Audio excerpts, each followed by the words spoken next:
സംഭവ വികാസങ്ങൾ വിശദീകരിച്ചിട്ടുള്ളത്. ഈ യോഗം സംഘടിപ്പിക്കുന്നത് ആനുകാലിക രാഷ്ട്രീയ സംഭവ വികാസം. അവർക്കിവിടെ വേറെ ഒരു ജോലികളും ഇല്ല. നാടിന്റെ വികസന കാര്യങ്ങളിൽ അവർക്കൊരു വ്യക്തമായ കാഴ്ചപ്പാടുമില്ല. ഇവിടെ ഈ നാട്ടിൽ വേണ്ട എല്ലാ വികസനങ്ങളും നടത്തുന്നത് മുസ്ലിം. പിന്നെ ന്യൂനപക്ഷങ്ങളുടെ സംരക്ഷണത്തെ സംബന്ധിച്ചാണ് അവർ പലപ്പോഴും പറയാനുള്ളത്. എന്താണ് ഇവർ ന്യൂനപക്ഷങ്ങൾക്ക് വേണ്ടി ഈ രാജ്യത്ത് ചെയ്തിട്ടുള്ളത്? എല്ലാ സ്ഥാപനങ്ങളും ഇവിടെ കൊണ്ടുവന്നത് മുസ്ലിം ലീഗ് അല്ലേ? പിന്നെ എന്താണ് ഇവർ നടത്തിയ പ്രവർത്തനം? ഇസ്ലാമിക ശരീഅത്ത് പ്രശ്നത്തിൽ കമ്മ്യൂണിസ്റ്റ് പാർട്ടി ബി.ജെ.പി ഒക്കെ നേതാക്കന്മാരുടെ കൈവശമുണ്ട്. അതുകൊണ്ട് പൗത്ര പരമ്പരക്ക സയ്യിദ് എന്ന് സാധാരണ ഉപയോഗിക്കാറുണ്ട്. അച്യുതാനന്ദനെ കൊണ്ട് സയ്യിദ് എന്ന് ഉപയോഗിക്കാൻ ഇസ്ലാമിക അച്യുതാനന്ദനെ സംബന്ധിച്ച് യാ സയ്യിദ് അച്യുതാനന്ദൻ എന്ന് വിളിച്ചുകൊണ്ടാണ് കരിപ്പൂര് എയർപോർട്ടിലെ സ്വീകരണം സ്വീകരിച്ചത് എന്നാണ് പറഞ്ഞത്. നാട്ടിൽ ഒരു ശക്തിക്കും സാധ്യമല്ല എന്ന പ്രഖ്യാപനം നടത്താനാണ് ഞാൻ മുസ്ലിം യൂത്ത് ലീഗിന്റെ പഞ്ചായത്ത് പ്രസിഡന്റും നമ്മുടെ നാട്ടുകാരനും ഈ വാർഡ് യൂത്ത് ലീഗിന്റെ നായകനുമായ UK അൻവർ സാഹിബാണ്. അദ്ദേഹത്തെ ഈ യോഗത്തിലേക്ക് സ്വാഗതം ചെയ്യുന്നു. ജനാബ് PK കുഞ്ഞാലിക്കുട്ടി സാഹിബ്, മുസ്ലിം യുവ കേരളത്തിന്റെ അഭിമാനഭാജനം, ന്യൂനപക്ഷങ്ങളുടെ പടത്തലവനുമായ PK കുഞ്ഞാലിക്കുട്ടി സാഹിബ്. അദ്ദേഹത്തെ ഞാൻ നിങ്ങൾക്ക് പരിചയപ്പെടുത്തേണ്ട. അദ്ദേഹം ഏതാനും നിമിഷങ്ങൾക്കകം ഇവിടെ എത്തിച്ചേരും. അദ്ദേഹത്തിന്റെ അഭാവത്തിൽ സ്വാഗതം പറയുകയാണ്. ഈ യോഗത്തിൽ പ്രസംഗിക്കുന്നത് മുസ്ലിം ലീഗിന്റെ പ്രസംഗ സ്റ്റേജുകളിൽ വെള്ളി നക്ഷത്രമായി വിളങ്ങുന്ന ജനാബ് അബ്ദുറഹ്മാൻ റിണ്ടത്താണി MLA അവർ. അദ്ദേഹത്തെയും യോഗത്തിലേക്ക് അദ്ദേഹം എത്തിയിട്ടില്ല. അദ്ദേഹത്തിന്റെ അഭാവത്തിൽ അദ്ദേഹത്തിന് സ്വാഗതം ആശംസിക്കുന്നു. പിന്നെ PV മുഹമ്മദ് അയ്യത്തോട് അദ്ദേഹത്തെ ഞാൻ നിങ്ങൾക്ക് പരിചയപ്പെടുത്തേണ്ട ആവശ്യമില്ല. അദ്ദേഹം മുസ്ലിം ലീഗിന്റെ അത്യുജ്വല പ്രഭാഷകനാണ്. അദ്ദേഹത്തെയും ഈ സംഘാടക സമിതിക്ക് വേണ്ടി സ്വാഗതം ചെയ്യുന്നു. അദ്ദേഹവും മുസ്ലിം ലീഗിന്റെ പ്രബുദ്ധനായ വാഗ്മിയാണ്. അദ്ദേഹം ഇവിടെ എത്തിച്ചേർന്നിട്ടുണ്ട്. അദ്ദേഹത്തെയും ഈ യോഗത്തിലേക്ക് സ്വാഗതം ചെയ്യുന്നു. പിന്നെ ഈ യോഗത്തിൽ സംബന്ധിക്കുന്നത് മണ്ഡല മുസ്ലിം ലീഗിന്റെ സെക്രട്ടറിയായ ജനാബ് സയ്യിദ് പുല്ലാനി അവരുകളാകുന്നു.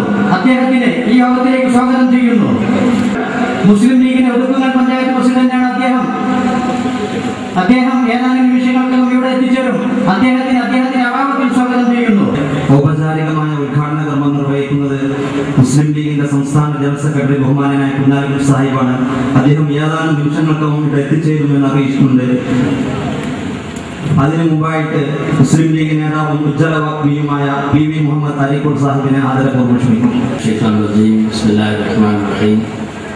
അൽഹംദുലില്ലാഹി റബ്ബിൽ ആലമീൻ വസ്സലാത്തു വസ്സലാമു അലാ അഷ്റഫിൽ മഖ്ലൂഖീൻ വഅലാ ആലിഹി വസഹ്ബിഹി അജ്മഈൻ. അമ്മാ ബഅദ്. യോഗാധ്യക്ഷൻ അവരുകളെ, വേദിയിലിരിക്കുന്ന നിങ്ങളേറെ പ്രതീക്ഷിക്കുന്ന നമ്മുടെ വേദികളിലെ നമ്മുടെ ശബ്ദമായ പ്രിയപ്പെട്ട PV അരീക്കോട് സാഹിബ് അവരുകളെ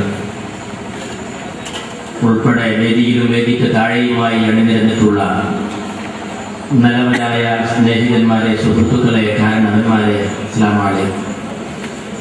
സഹോദര സമുദായാംഗങ്ങൾക്ക് ഞങ്ങളുടെ പ്രസ്ഥാനത്തിന്റെ സ്നേഹാഭിവാദ്യങ്ങൾ. ഈശ്വരനെ തള്ളിപ്പറഞ്ഞ് കോടീശ്വരനിൽ ഈമാൻ ഉൾക്കൊണ്ട് നീങ്ങുന്ന സഖാവ് പിണറായി ആളുകൾക്ക് എൻ്റെ ലാൽസലാണ്.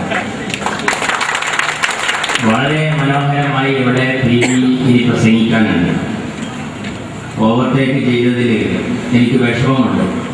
PVയെ പോലെയുള്ള ആളുകൾ വളരെ അരീക്കോട് നിന്ന് ഇവിടെ ഒന്ന് പ്രസംഗിക്കുമ്പോൾ തിരിച്ചു പോകുന്ന സമയം എല്ലാം കൂടി വെച്ച് നോക്കുമ്പോൾ ഞാൻ ഒന്ന് പിന്നോട്ട് നിൽക്കേണ്ടതായിരുന്നു. പക്ഷെ കുറ്റിപ്പുറം നിയോജക മണ്ഡലത്തിലെ വെട്ടിച്ചിറയിൽ പ്രത്യേകമായി ആരും ഇല്ലാത്തത് കൊണ്ട് അവിടെ എത്തേണ്ടതുള്ളത് കൊണ്ട് പ്രസംഗിക്കാൻ നിന്നതാണ്. ക്ഷമിക്കണം എന്ന് അഭ്യർത്ഥിക്കുന്നു. മുസ്ലിം ലീഗിനെ സംബന്ധിച്ചിടത്തോളം ജയാപജയങ്ങൾ മുസ്ലിം ലീഗിന്റെ ചരിത്രത്തിൽ എന്നല്ല മനുഷ്യ ജീവിതത്തിൽ തന്നെ ഉണ്ടാകാം. എന്നാൽ അമിതമായി ആഹ്ലാദിക്കുവാനും ദുഃഖങ്ങൾ ഉണ്ടാകുമ്പോൾ അതിര് കവിഞ്ഞ് അല്ലെങ്കിൽ ആർത്തട്ടഹസിച്ച് നീങ്ങാനും ഒരിക്കലും ഒരു വിശ്വാസത്തിൽ കഴിയില്ല. നമ്മെ സംബന്ധിച്ചിടത്തോളം നമ്മൾ രാജ്യത്ത് ഉടലെടുക്കുമ്പോൾ നമ്മോട് പറഞ്ഞിരുന്നത് നമുക്കൊരു പഞ്ചായത്ത് മെമ്പർ പോലും ആകാൻ കഴിയില്ല എന്നായിരുന്നു. അതിൽ നിന്ന് പഞ്ചായത്ത് മെമ്പറായി, പ്രസിഡന്റായി, ബ്ലോക്ക് പഞ്ചായത്ത് മെമ്പറായി, പ്രസിഡന്റായി, കേന്ദ്ര